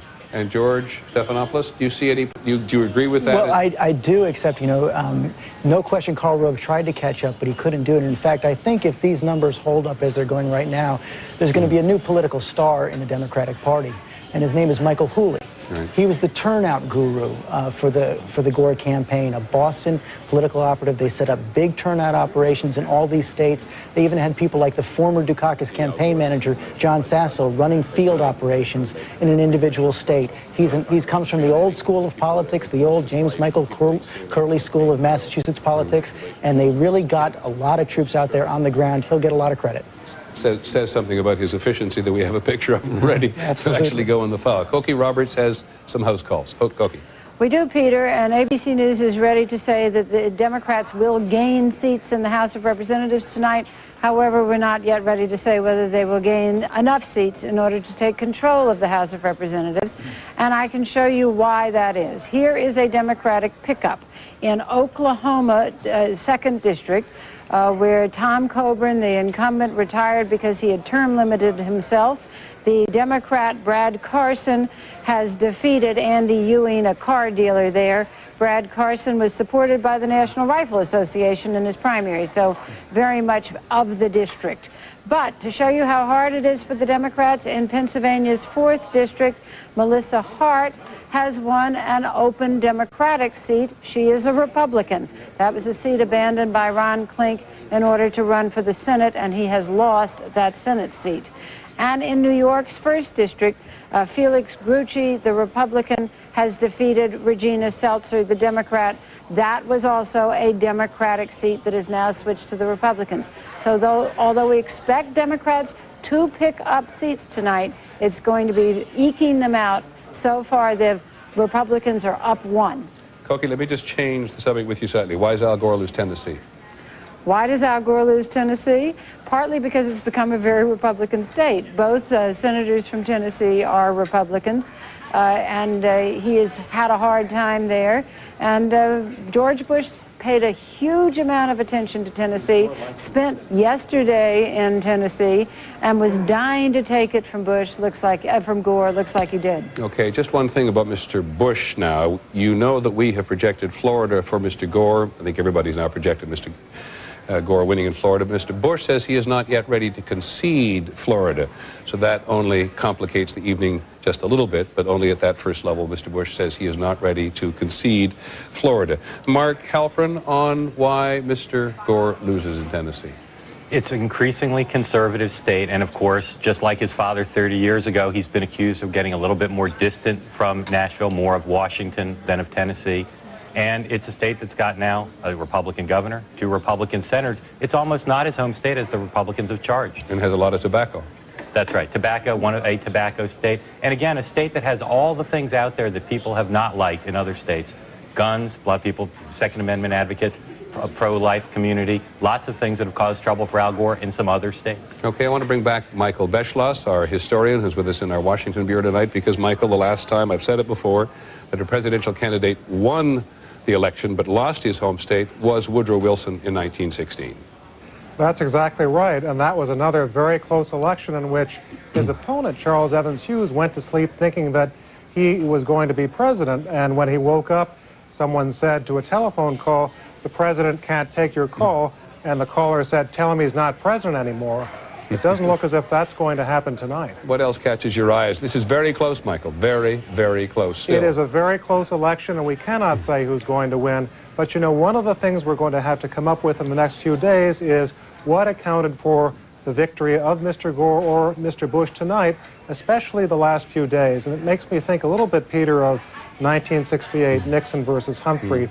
That was so close, and what happened was Lyndon Johnson declared a bombing hold in Vietnam on Halloween. Voters just flooded to Humphrey. Then on the Sunday before Election Day, the South Vietnamese refused to come to the table. They went back to Nixon. Nixon won narrowly. I agree, Michael, and thank you very much. I'm not sure that the drinking under the influence of alcohol even begins to compare with anything in the 1968 campaign. But as we looked at our polls in the final days of the campaign, we found that a great majority of the people did not think that November surprise, as it was called by many in the media, made much difference to their appraisal of either of the candidates. Sam? Well, you know, we're talking about 5 Senate seats necessary to be picked up by the Democrats to control, and you say, why not 4? I mean, it's 54-46. Tie would be broken by the vice president. But of course, if Lieberman is the vice president, his seat will be taken by a Republican probably, because the Republican governor of Connecticut will appoint one. And if Lieberman loses, he's in the Senate, well, Dick Cheney will be the vice president. He'll break the tie for the Republican. Takes 5, Peter. This is Mr. Bush at home or in a hotel. To be honest, I've forgotten where. I had a strong statement to make. My man Bruni's technology went down the tubes on him.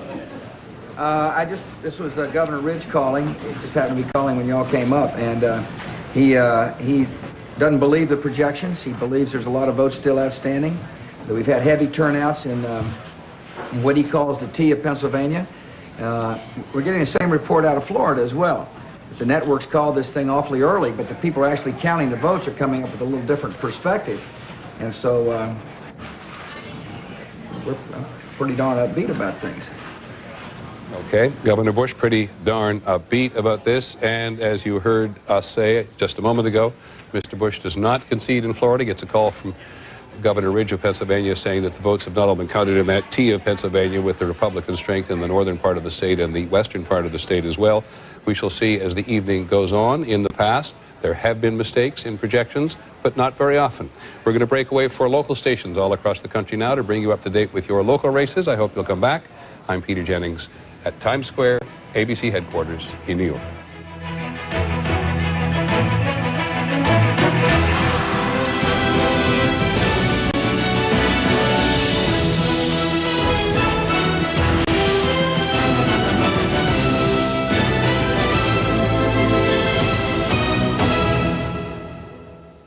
Tower.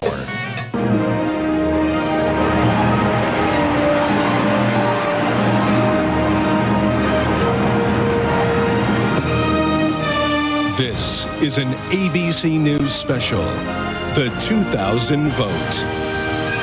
Now reporting, Peter Jennings. There has been a change, but we're going to make a change. Take a look at the big map over there. Florida was... All right, first of all, I'm just going to call it back, first of all, and say that we now believe that the state of Florida is too close to call. We and most other news services had called it for Mr. Gore. We now believe it is too close to call. It's always been the biggest state where the race is close. But 25 electoral votes are an enormous number of votes, especially in a race that is so close at this moment. Arkansas, you can see, and Wisconsin still too close to call. Now let me get on to the rest of our... That's what the presidential race looks like on the map as a whole. And I want to go now to the state of Missouri, which may be very difficult for me at the moment. I apologize.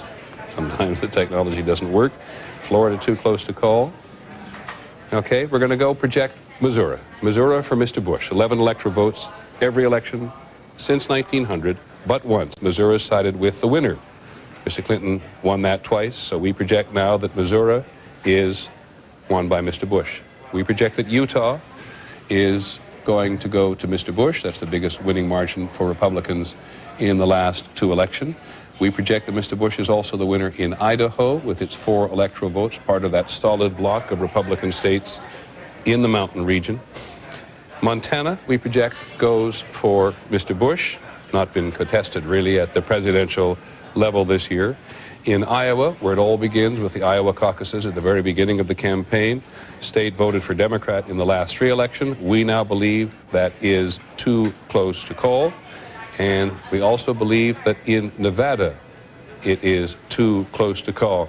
Mr. Clinton won this state in the last 2 elections. We're also now going to go back up to the Northeast and project that New Hampshire is going to go for Mr. Bush. New Hampshire for Mr. Bush. And we go on. Those are the electoral votes as the states look all across the country now. In the electoral vote now, Mr. Bush has 212, Mr. Gore has 173. And we're going to break away for just a moment so we can let some stations out in the West come and join us.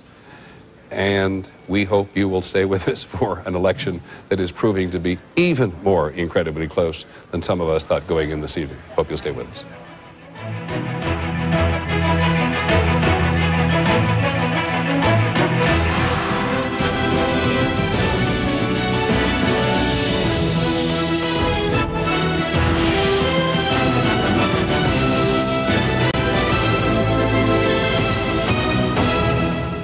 A place where the Democrats had very high hopes.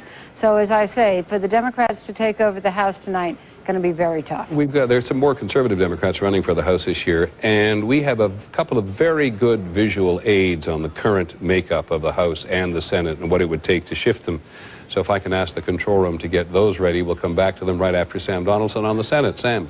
We have a couple of more projections, Peter. In the state of Nevada, ABC News can project that John Ensign has defeated Ed Bernstein to take the seat that was held by Richard Bryan. Senator Bryan retired. Now, Ensign is a Republican, so that reduces the net pickup of the Democrats so far tonight to only 1. And in the state of Utah, welcome to the Union, Utah, Orrin Hatch, a longtime senator of that state, the chairman of the Senate Judiciary Committee, ABC News projects, has beaten State Senator Scott Howell to win re-election. It's too close to call still in Missouri, where Mel Carnahan, the late governor's name, is still on the ballot. His widow Jean might be appointed in re-election. It's too close to call still in Missouri, where Mel Carnahan, the late governor's name, is still on the ballot. His widow Jean might be appointed if he wins. And in Michigan, where Spencer Abraham is running against a woman, Debbie Stabenow, still too close to call there. Sam, let's talk with George. Let's talk first of all about the Senate and the presidential race in Nevada. Nevada is still too close to call. This is a place where you get a lot of Democrats in Las Vegas, fastest growing city in the country, and elsewhere you get Republicans. That's right, except of the people that have moved to Nevada since 1990, most of them in our exit polls so far are going to George W. Bush, even though, as you're right, Las Vegas has brought in a lot of union members to work in the service industry, the hotel industry.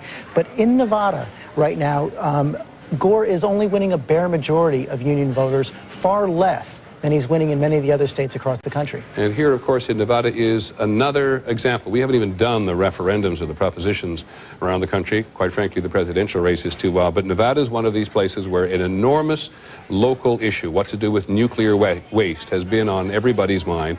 And it's one of those things, as it is in other states, which will energize people to get out and vote in a lot of other races, both in the House and the Senate as well. But let me come first of all to you, Koki, and then to Sam, and ask you to use these visual aids. Give us the current makeup of the House first, Koki, and what it would take for it to change visually. Well, the current makeup of the House is 223 Republicans, 210 Democrats, and 2 independents, one of them voting with the Republicans, the other with the Democrats.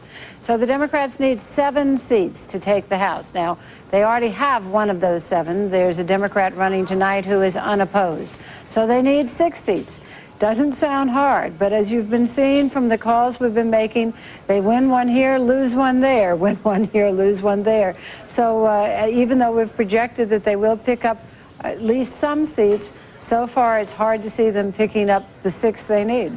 And I don't want to get fixated on Nevada. Thanks very much, Cokie. But another of the propositions on the ballot there is seeking to amend a constitutional provision that provides that only a marriage can take place between a male and a female person, and that only that shall be recognized and given effect in this state. Another example of a local proposition driving the races at many levels. Sam, makeup of the Senate.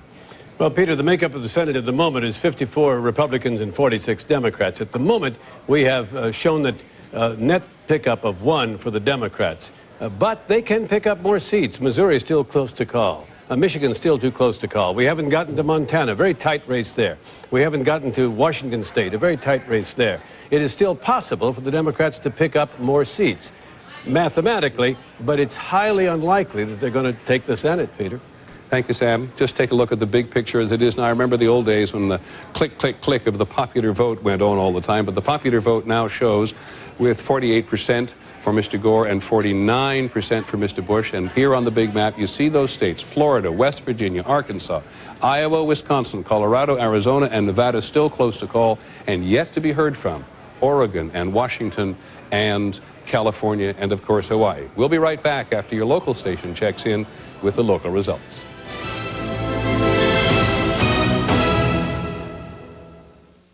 Home of the News 10 Tower. The 2000 vote continues. Once again, Peter Jennings. Well, to call it a cliffhanger at this moment may be actually an understatement, but take a look at the big map of the country and you'll see. Florida, as you know, we've just said is now too close to call. West Virginia, we are now able to make a projection in West Virginia. We project that West Virginia has gone to George W. Bush. George W. Bush gets West Virginia, leaving Wisconsin, Iowa, and Arkansas still too close to call, as it is in Colorado, Arizona, and Nevada. But we also called a short while ago that Al Gore's home state of Tennessee was won by Mr. Bush, which takes us to Mr. Gore's campaign manager, Donna Brazile, who is in Nashville tonight. Ms. Brazile, you've been in that state for months. Why did you lose it? Well, Peter, I still believe that there are absentee ballots that need to be counted here in Tennessee, and there were a lot of early voting that also should be taken into consideration, so perhaps we should call this state into question. I'm not giving up on the Tennesseans yet, but let me just say that we've done a tremendous job across the country. Can I stop you before you go across the country? I apologize. No, you really okay. want to seriously call the projections in Tennessee into question as of now? Well, I haven't seen the latest results from Shelby County. I know that county, which is Memphis, was voting late tonight. People were standing in line. I don't know what the projections are in terms of how many of the early voting precincts came in versus those that came in late. But, you know, we worked very hard in this state. The state has had a lot of changes over the last couple of years. And we'll see what happens in Arkansas and Missouri and some of the other states that, do you know know how many absentee ballots there are to be counted in the state of Tennessee? No, I do not, but I do know that a lot of people went out and voted early. There were long lines all today in Davidson County here in Nashville, but as I said before, we'll see what happens. I don't know if all of the precincts are reporting or just some of the precincts from the eastern part of the state, but we'll see what happens and, you know, throughout the night. I must assume that you and the Bush campaign share one thing in common at the moment, and that's extreme nervousness. And optimism as well. I mean, this election, it was close. It was too close to call over the weekend. The tide is turning in Al Gore's favor, and I believe that we're going to pull it out tonight. Okay, thank you very much for joining us. Donna Brazile, who's the campaign manager for Mr. Gore. I want to go right now to Austin, Texas, where ABC's Dean Reynolds is standing by. Dean, on the business of Florida and the other states from the Bush point of view. Well, I don't think it's surprising, Peter, that you would find both campaigns with something critical to say about the coverage. And the Bush campaign is saying that the networks may have done them a disservice by calling Florida so early and having the effect of depressing Republican support in other parts of the country, because the Republican supporters might have thought that that gave the election, in effect, to Al Gore. Now, that's the second complaint the Bush people have had tonight about the coverage. The first was that they thought that the networks were taking too much time in projecting Bush the winner in both Ohio and West Virginia. But as I say, in a race like this, nobody's going to be happy until the last vote is counted. Okay, thanks very much, Dean Reynolds, who's in Austin tonight. George Stephanopoulos, I want you to pick up on a couple of things, if you would. First of all, Donna Brazil's notion that a lot of states are going to be questioned. Oh, I think there's just no question about that. I don't know if Tennessee is going to be one of them, even though the black turnout was quite high there. It does look like it's pretty solidly going for Governor Bush tonight. It depends on how close they are at the end, Peter, but in a race where the Electoral College is this close, there's no question if you've got final popular votes within the margin, there's going to be a call. Look back to 1960. In the 1960 race between Nixon and Kennedy, the Republican chairman challenged the votes in 11 states after that vote, and it was a frenzy for several weeks. Right. Just remind people why it is too close. Take a look up there at the electoral vote now. With Mr. Bush has 217, Mr. Gore has 173. Mr. Bush, as you've heard just a moment ago, has questioned the giving of Florida to Mr. Gore and then taking it back, which, as I said, many news agencies did. A little hard to believe, at least in the case of Oregon, where people had a chance to mail in their ballots and have had weeks to suppress the vote there. Possibility in Washington. I suppose there's a chance in Washington that some people would stay home, but one of the things we've been hearing from the Bush campaign for several weeks is how energized Republicans are, how enthused they are, how certain they are to come out and vote no matter what in this election. So I think that's a little bit questionable whether that would depress some Republicans at the last minute. Okay, thanks, Rich. I want to ask Mark Halperin, our political director, the same question, the effect of early reporting on the western states, particularly Oregon and Washington tonight. Every state has its own rules for how you vote. As you said, Oregon and Washington, heavy mail-in. In Oregon, all mail-in ballots. Washington, many of the ballots mailed in. Every other state, though, that's close, again, I don't want to predict this, we talked about this earlier, but I would suspect we're in a much more litigious society than we were in 1960. These are two campaigns in an environment of partisanship. I would suspect that the lawyers are going to look at every close state. Donna Brazil saying maybe their absentee ballots in Arkansas is still out. Every ballot, the handling of every ballot in every close state, I think is going to get some scrutiny. I don't know the answer to this, among other things, but do we know at this point how many absentee ballots there are out in any given state? It depends on the state and how much they tell us, but in many of these states, for the two that are still not called by us, in Iowa and in Washington, absentee ballots only need to be postmarked by a certain date. They don't need to be in and received by a certain date. So if those two states end up deciding this, we may not know until they're done counting a little bit down the road. Okay, and in the case of Florida, they are indeed counting the absentee ballots at this very moment. And as we've said before, that was one of the things the Republicans were counting on, was a large absentee ballot of 100,000 votes or more. But on why Florida is still too close to call, ABC's Lynn Scher. Lynn. Peter, according to our exit polling, the reason why Florida is so hard to call at this point has to do with with one voter group and one really important issue. Let's start with the voter group. Independents. Independents in Florida today, 22% of the voting population. And of them, how did they vote? 47% for Al Gore, 45% for George Bush. That is a virtual tie. Now, there is another question that we've been asking all day long in states all across the country. Do you want the government to do more for citizens or to do less? In most states, I should tell you, and nationally as a whole, the answer is they want the government to do less. Not in Florida. Let's take a look at the number. Should the government do more or do less? Well, you're going to see it's an even split. 47% say the government should do more. 47% say the government should do less. As you can expect, the do more is about one way, the do less is the other, and that's one of the reasons, Peter. Thanks very much, Lynn. Indeed, as Lynn points out or alludes, in other states in the course of the evening, we have found that tendency towards less government rather than big government.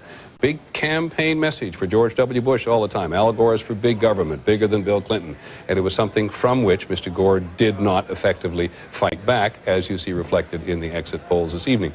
Our historian, Michael Beschloss, 1960, recount Richard Nixon's request. Yeah, you know, I'm sorry to keep on mentioning 1960, Peter, but it really is germane.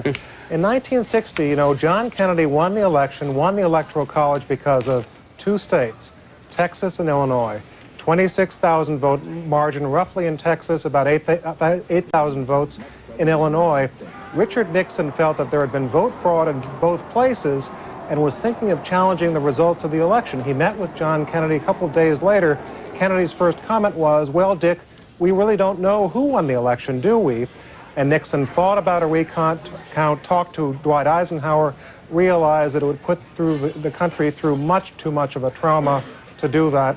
So the result was that he conceded, but for the next 8 years, he kept on telling people, Kennedy stole the election from me in 1960. But Michael, John F. Kennedy's election in 1960 is still clouded on that issue in some people's minds, is it not? That's exactly right. We do not yet have a settled view on whether there was vote fraud or not. But, you know, the historical thing that happened, Peter, was that Richard Nixon was so embittered by what he thought to be the theft of the election from him in 1960 that he was absolutely determined that this would never happen again. That's one reason why he did the kind of things that led to Watergate in 72, 73, and 74. I'm going to come back to you a little later in the evening about embittered candidates after the results. Mark Halperin, we haven't talked about it for many hours. The possibility of tampering with the vote, of fraudulent voting, is very alive in the party's minds. We're talking again, as we said earlier in the evening, over 100 million transactions in all likelihood by the end of the night in terms of how many people voted.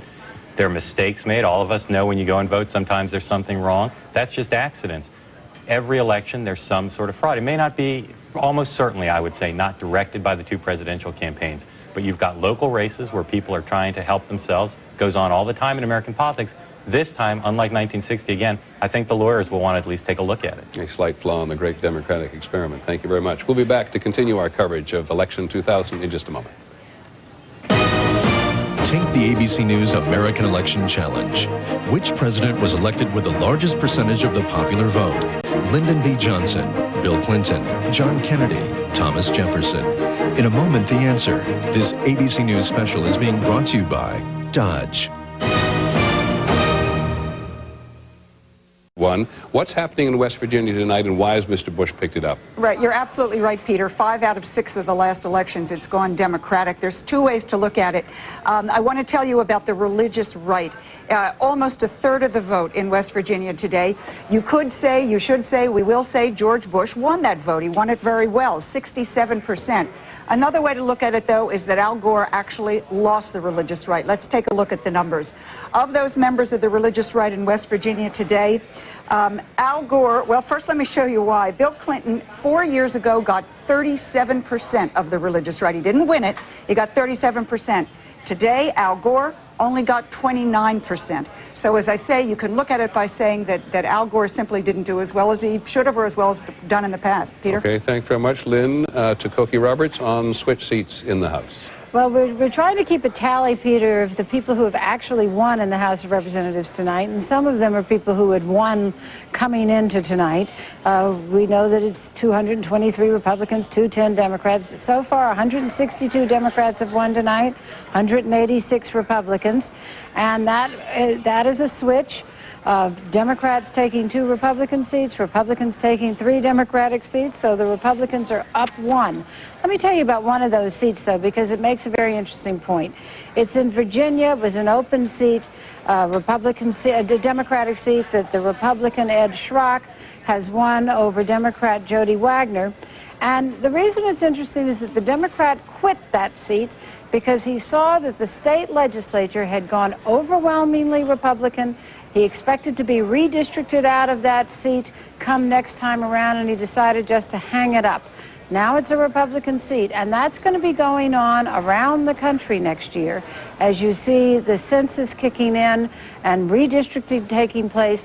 If the Democrats don't take the House tonight, I think you're going to see a lot of retirements of Democrats who are worried about that redistricting. In fact, Cokie, you may even be understating it in some respects, because in the next Congress, redistricting is going to be a very passionate subject, is it not? Of course it is, because we've just come out of a census, and so you will have redistricting all over the country, with some states picking up a number of House seats, some states losing a number of House seats, so it will get very, very heated.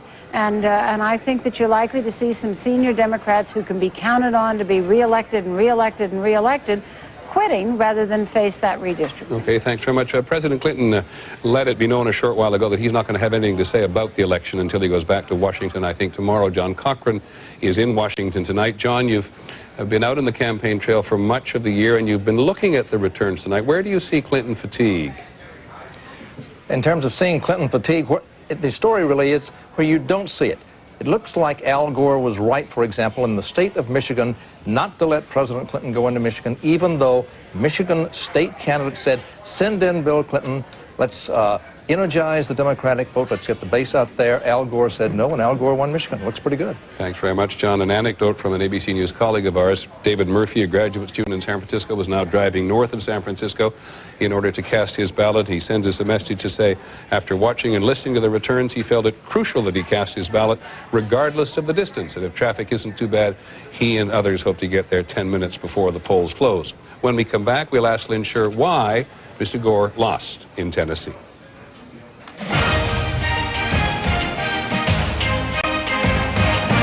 ABC News live coverage of the 2000 vote will continue in a moment.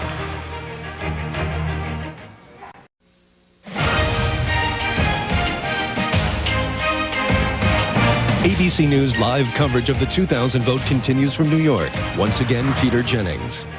Welcome back. We want to go straight ahead to Lynn Sherr, who's been looking at our exit polls all night to see if we can get some handle now on why Mr. Gore has done badly in Tennessee. Lynn.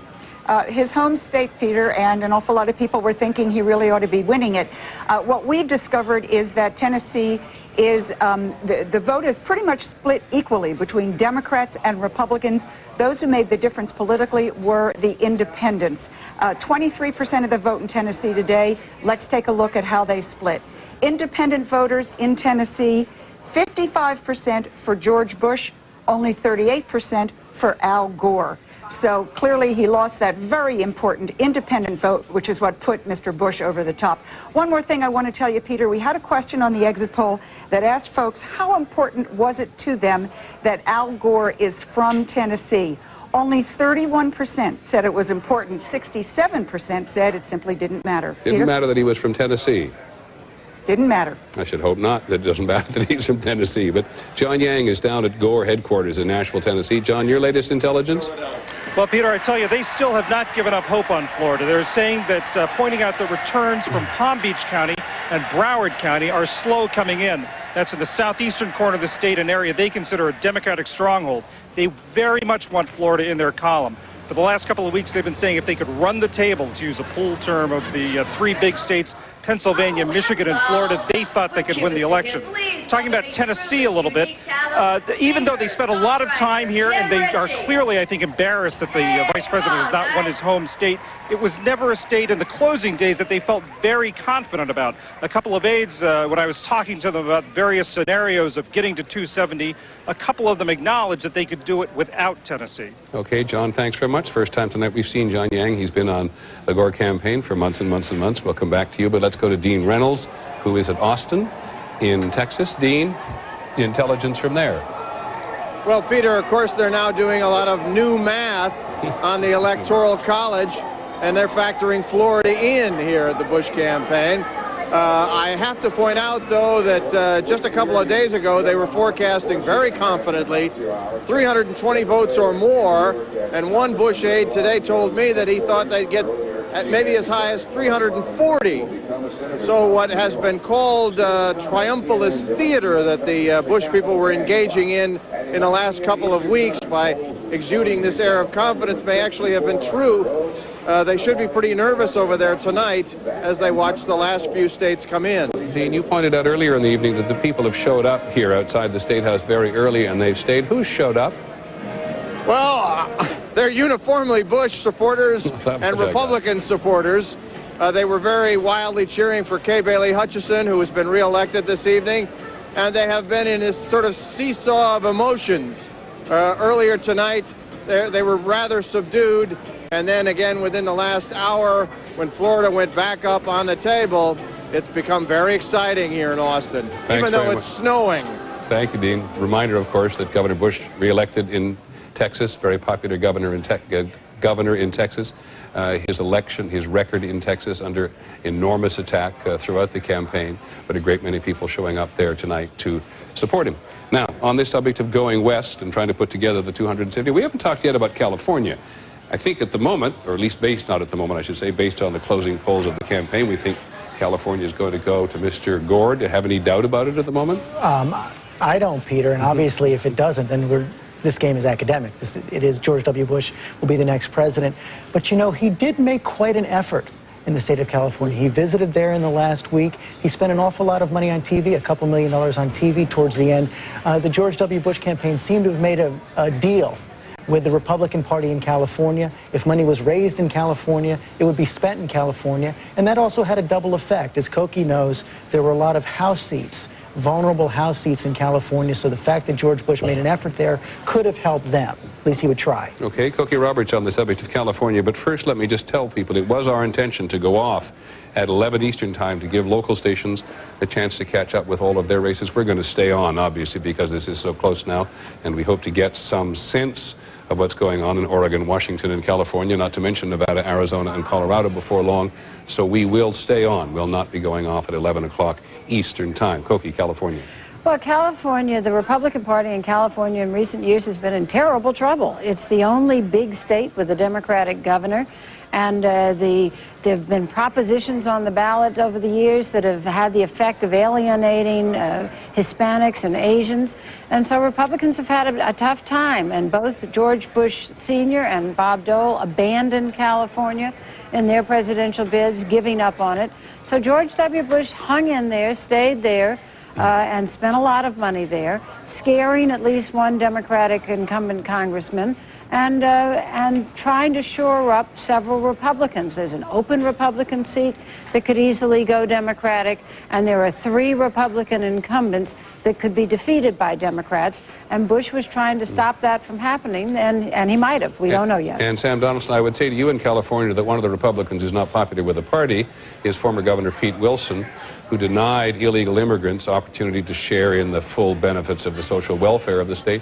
Otherwise, Republicans might be doing better. I think that's exactly right. And certainly the Hispanic vote in California is growing, it's large, and that didn't help him at all. Other propositions, Peter, if California was a state which did away with bilingual education, and the guy who put that forward in California, by the way, brought it to Arizona. It's on the ballot, even as we speak in Arizona, to do away with bilingual education there.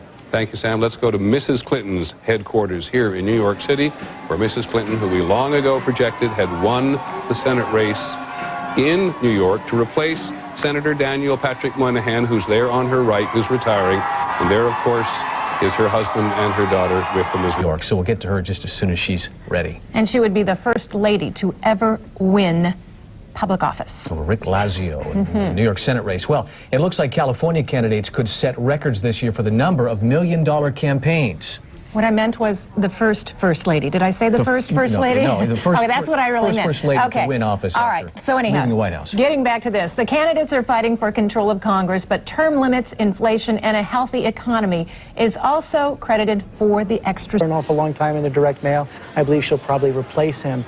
But you know, I think you'll also see her try to prove herself in the Senate in the same way she tried to prove herself in the campaign, show that she's a real workhorse. I've heard word, for example, that she's going to try and take Senator Moynihan's old seat on the Finance Committee, the linchpin of all that important taxation legislation. Another question to which I have absolutely no answer, didn't even think to research. Mrs. Clinton has campaigned in New York State with all of the trappings of the First Lady,